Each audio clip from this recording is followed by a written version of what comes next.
Sorry.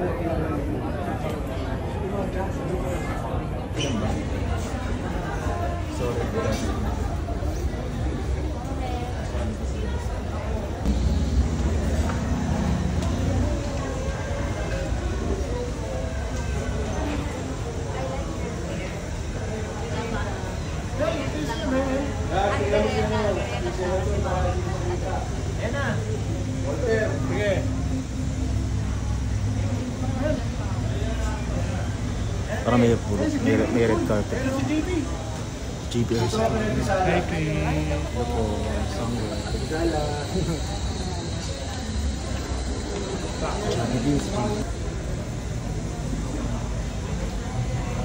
Marinig sa video natin. Maririnig ko.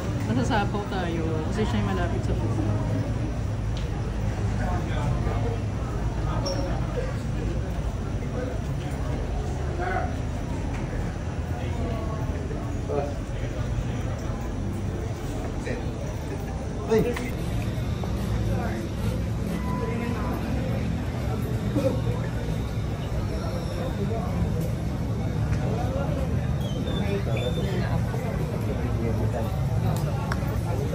Senator, you filed the Eman against the bill. You have passage why Actually, yung official name is Anti-Online Hate and Harassment Bill. Yung nickname niya for awareness and for easier understanding is the Eman Atienza Bill. Well, siguro ko personal experience. I've had 4 friends na nagpakamatay, nag-suicide yung mga sons or daughters nila. And anyway, as a result of yung fear of backlash of online and social media, parang nakakalungkot kasi sila, medyo fragile yung mga bata ngayon na talagang buhay nila yung social media. And we don't want another son or daughter na sumunod na naman kay Eman. And kaya natin ginawang Eman Atienza, not because para sa akin sitwasyon, pero he was an advocate of mental health, no? Awareness, and yung online safe space. Kaya siya nag-advocate yun eh. So, kaya I just think that it's just fitting that it be named after her. Actually, unang nag-file ko si Congressman Albi Benitez House, and then he asked me to file a counterpart measure sa Senate, which I filed kasi I'm very close to Kuya Kim. Almost every day kami magkasama niyan. Nagkakape bago kami mag-workout, mag-motor. So, and I have seen the anguish of all the parents, itong mga 4 kong kaibigan, personal friends, na talagang hindi na yan makaka-move on eh. It will always be there, no? Gagaan ng konti yung pain, but it will always be there. Kaya alam ko kung gaano kasakit to. And we do not want another child or to be lost because of online hate and harassment. So, ito, I just thought na at least, magkaroon din awareness yung mga tao na, we just have to, in the words of Eman, a little kindness every day, no? Diba? There's just too much hate already. Ano pong sabi ng Kuya Kim tungkol dito? Actually, nung dinraft ko ito, kakalipad lang niya eh. Tinext ko siya, sabi ko, what do you think of the idea of filing anti-online hate bill? Kami ni Congressman Albi Benitez will be filing. Tinatanong niya kung pwedeng ipangalan na to be called also as an Eman Atienza Bill. So I just want your permission sa Unifeli. So maya-maya, sumagot na siya. Sabi niya, of course bro, thank you very much.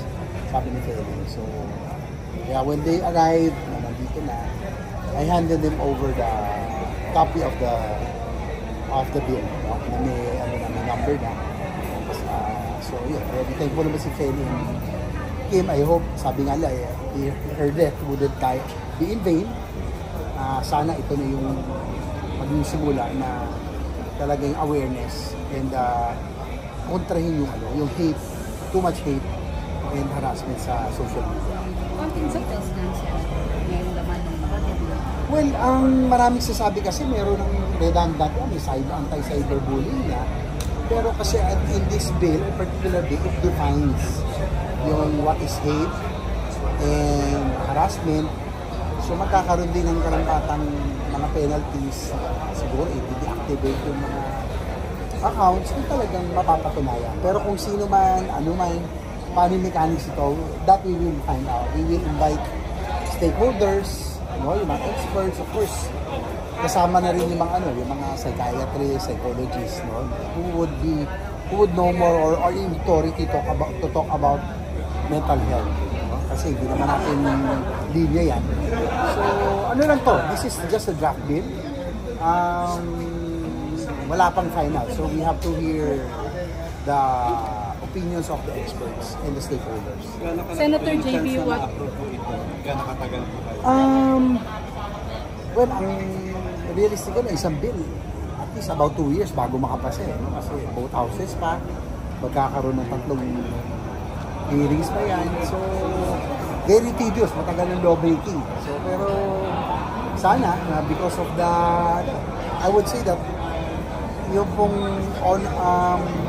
cyberbullying, online hate, harassment is a clear and present danger affecting all young people of the day. Kaya ako, syempre may anak din ako 2 bata na bata pa syempre worried din ako. Ayokong masubject nila sa ganun, and baka damdamin masyado, nakakatakot. Kasi nga, as I mentioned, iba ang ngayon, mga bata, mas fragile sila, mas marupok sila kumpara sa atin na nabuhay na nung wala pang social media.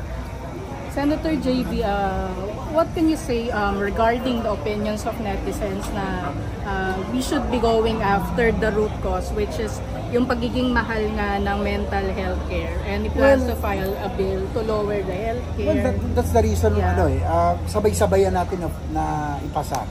I principally author and sponsor the Universal Healthcare Law, yung National Integrated Cancer Control Act, kasi mahal din ang cancer. Yes. At least with the passage of this bill, mayroong Cancer Assistance Fund, research para bumaba yung cost ng cancer. Kasama rin yung national, yung itong mental health law, 2019, with the aim of establishing mental health units in selected hospitals, public hospitals, para lahat magkaroon ng access kahit sa probinsya. And hopefully, ang key naman dito is funding. Na hopefully with that happen to Eman, it help create awareness, magkakaroon tayo ng suporta ngayon kung sakaling we will make an ayoko na ng insertion, amendment na lang to augment yung mental health law para madagdagan yung pondo for those mabigyan ng assistance, those who would need help. Kasi kailangan siguro sa atin awareness din sa ating mga Pilipino that it's okay not to be okay. Sabi nga na hindi masamang pumunta sa psychologist, sa psychiatrist to seek counseling, kasi minsan hindi pa hindi pa accepted sa atin yun. Akala pag pupunta ka sa psychologist, psychiatrist, baka isipin meron kang something, di ba? Hindi yun, dapat malaman na we have to educate everybody na pag meron tayong problema, it's okay to seek mental counseling, to seek psychiatrist or psychological help para at least ma-overcome natin yung mental health issues. San JB, kayo po, how do you take care of your mental health? Siguro para mabawasan, siguro I'm in politics. I'm also subject to online bullying, harassment. Tinitignan ko na lang yung reaction pag kung may social media, hindi ko na binabasa yung comments kasi naapektuhan ka para mabawasan yung toxicity. Life is already toxic as it is because of the situation now. So, para mabawasan, huwag na lang kayo magbasa masyadong comments. Madalas naman, okay naman. So, but that's life. Parang ganun Titignan mo na yung reactions pag marami talaga yung likes. And so happy ka na nun. Diba? Talagang, meron kasi talagang iba parang basta lang may masabi. Yun na nakakasakit doon na sana mabawasan natin. Let us learn from what Eman has espoused and advocated. Let us give a little kindness every day. Yun lang. There's just too much hate already. in social media. Okay.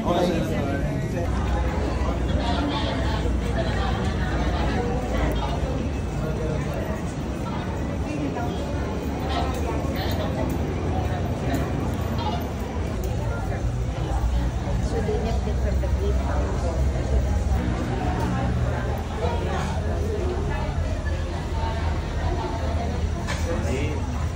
Alam na James.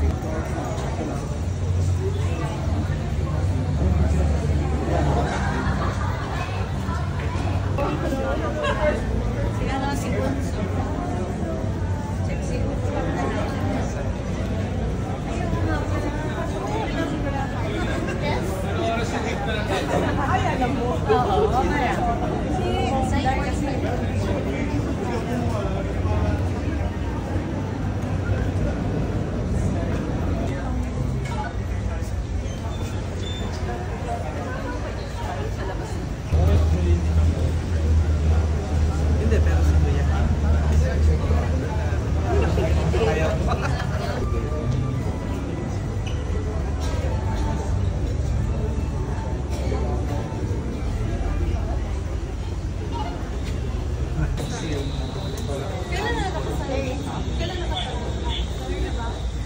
Ipin mo. Huwag ka mag-pressure. Hindi, kailangan mag-pressure.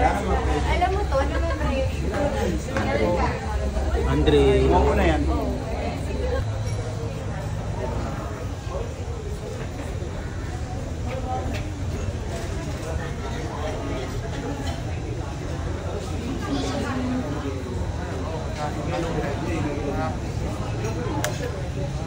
Pet mo.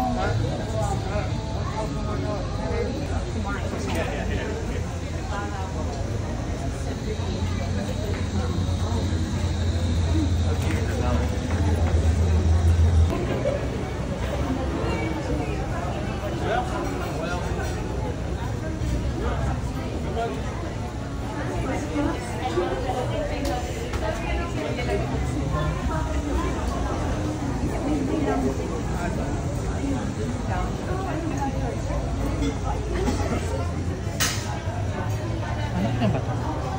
Oo.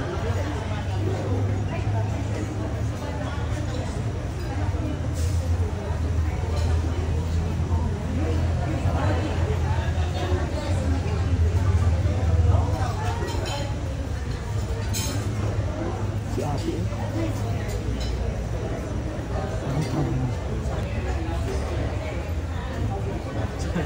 Annalyn Vlogs.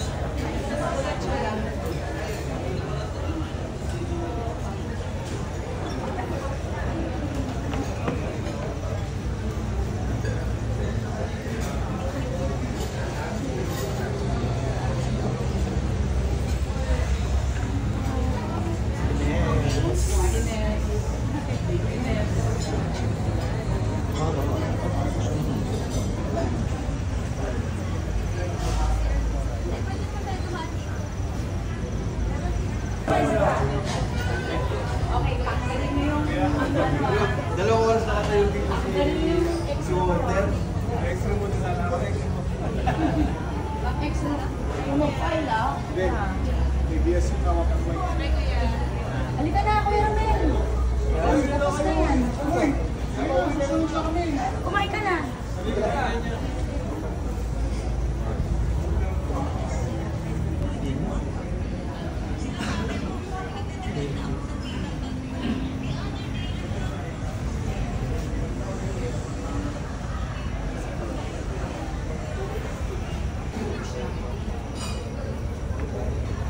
Okay.